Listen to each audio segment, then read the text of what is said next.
Hi everybody. All right, today we're going to read a story called Library Lion. I know that we've read it in class before, but again, it's one of my favorite books and I love the illustrations. It's by Michelle Knudsen and it's illustrated by Kevin Hawkes. Alrighty, Library Lion. There he is. He's a pretty big lion. One day, a lion came to the library. He walked right past the circulation desk and up into the stacks, which means he walked right into where all the books are shelved. Can you imagine if you saw a lion in the library? Mr. McBee ran down the hall to the head librarian's office. "Miss Merriweather," he called. "No running," said Miss Merriweather without looking up. But there's a lion," said Mr. McBee, "in the library." "Is he breaking any rules?" asked Miss Merriweather. She was very particular about rule breaking. "Well, no," said Mr. McBee. "Not really." "Then leave him be." There's Mr. McBee. There's Miss Merriweather. The lion wandered all around the library. He sniffed the card catalog. He rubbed his head against the new book collection. Then he padded over to the story corner and went to sleep. No one was sure what to do. There weren't any rules about lions in the library.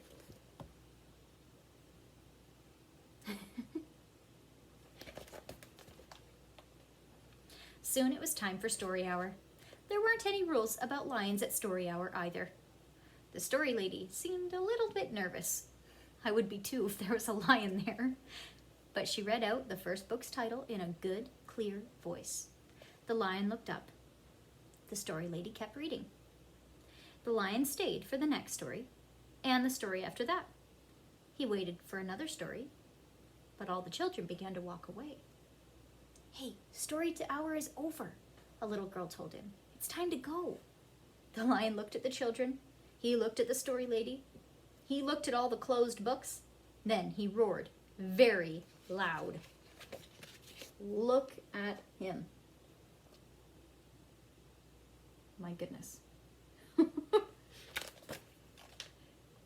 Miss Merriweather came striding out of her office. "Who is making that noise?" she demanded. "It's the lion," said Mr. McBee. Miss Merriweather marched over to the lion. "If you cannot be quiet, you will have to leave," she said in a stern voice. "Those are the rules." The lion kept roaring. He sounded sad. The little girl tugged on Miss Merriweather's dress. "If he promises to be quiet, can he come back for story hour tomorrow?" she asked. The lion stopped roaring. He looked at Miss Merriweather. Miss Merriweather looked right back. Then she said, "Yes, a nice quiet lion would certainly be allowed to come back for story hour tomorrow." "Hooray!" said the children.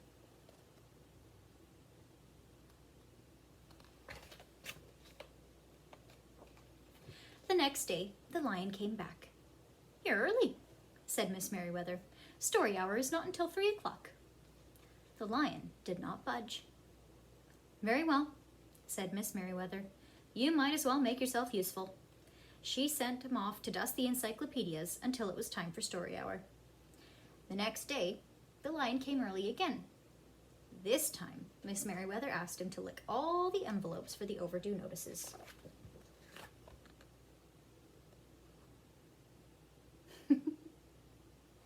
I feel like they'd be pretty slobbery, don't you? Soon, the lion began doing things without being asked. He dusted the encyclopedias, he licked the envelopes, he even let small children stand on his back to reach books on the highest shelves. Then he curled up in the story corner to wait for story hour to begin.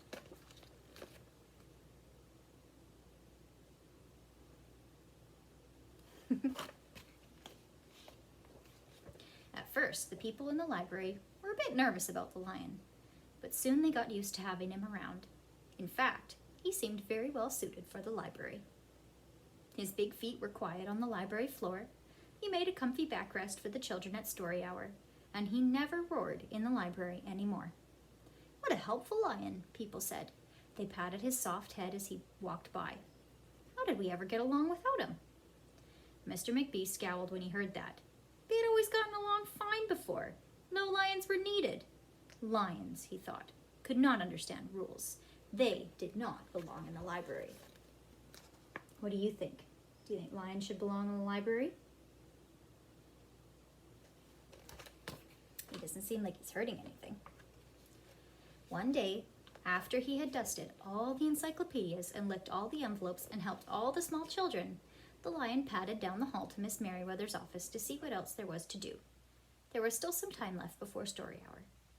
"Hello, Lion," said Miss Merriweather. "I know something you can do. You can bring a book back into the stacks for me. Let me just get it down from the shelf." Miss Merriweather stepped up onto the step stool. The book was just out of reach. Miss Merriweather stood on her toes and stretched out her fingers. "Almost there," she said. Then Miss Merriweather stretched a little too far.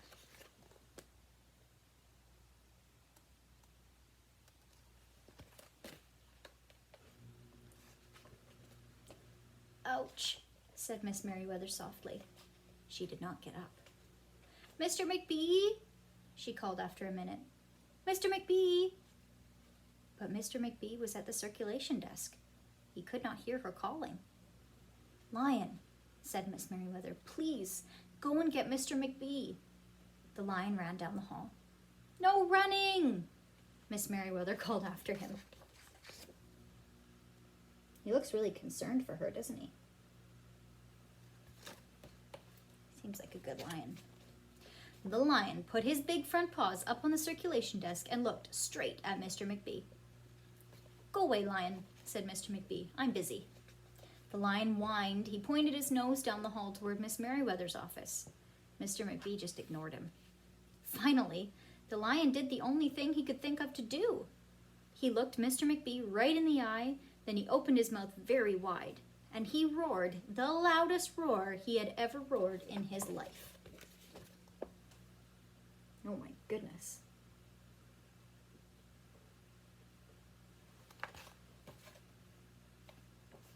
Mr. McBee gasped. "You are not being quiet," he said to the lion. "You're breaking the rules." Mr. McBee walked down the hall as fast as he could. The lion did not follow him. He had broken the rules. He knew what that meant. He hung his head and walked toward the doors. Mr. McBee didn't notice. "Miss Merriweather," he called as he walked. "Miss Merriweather, the lion broke the rules. The lion broke the rules." Aw. The lion was just trying to help, hey? He burst into Miss Merriweather's office. She was not in her chair. Miss Merriweather?" he asked. "Sometimes," said Miss Merriweather from the floor behind her desk, "there is a good reason to break the rules, even in the library. Now please go call a doctor. I think I've broken my arm." Mr. McBee ran to call a doctor. "No running!" Miss Merriweather called after him.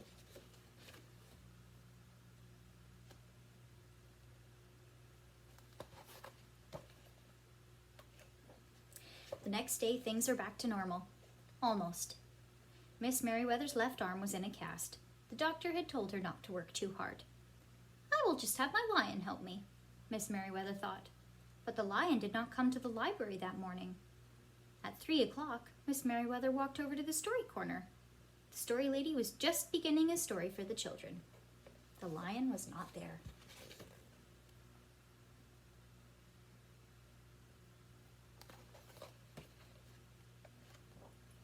People in the library kept looking up from their books and computer screens, hoping they would see a familiar furry face. But the lion did not come that day. The lion did not come the next day either, or the day after that. They'd all gotten pretty used to having him around, hey? Oops, sorry. Can't see the bottom of when I do it like that, can you? One evening, Mr. McBee stopped by Miss Merriweather's office on his way out. "Can I do anything for you before I go, Miss Merriweather?" he asked her. "No, thank you," said Miss Merriweather. She was looking out the window. Her voice was very quiet, even for the library. Mr. McBee frowned as he walked away. He thought there probably was something he could do for Miss Merriweather after all.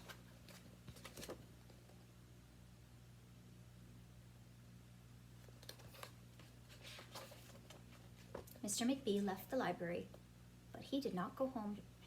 He walked around the neighborhood. He looked under cars. He looked behind bushes. He looked in backyards and trash cans and tree houses. Now, what do you think he's looking for?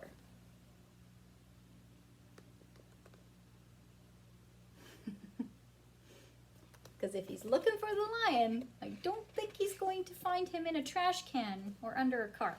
I feel like the lion's too big. Finally, he circled all the way back to the library. The lion was sitting outside, looking in through the glass doors. "Hello, Lion," said Mr. McBee. The lion did not turn around. "I thought you might like to know," said Mr. McBee, "that there's a new rule in the library. No roaring allowed, unless you have a very good reason. Say, if you're trying to help a friend who's been hurt, for example." The lion's ears twitched, and he turned around, but Mr. McBee was already walking away.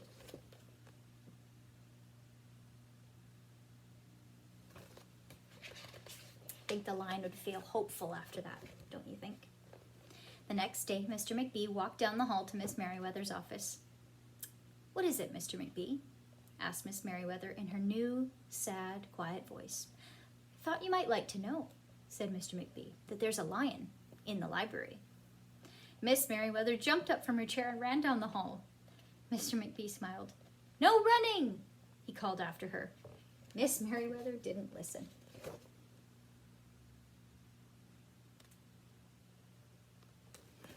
She's excited to see him. Okay? Sometimes there was a good reason to break the rules, even in the library. They're all so happy to have him back.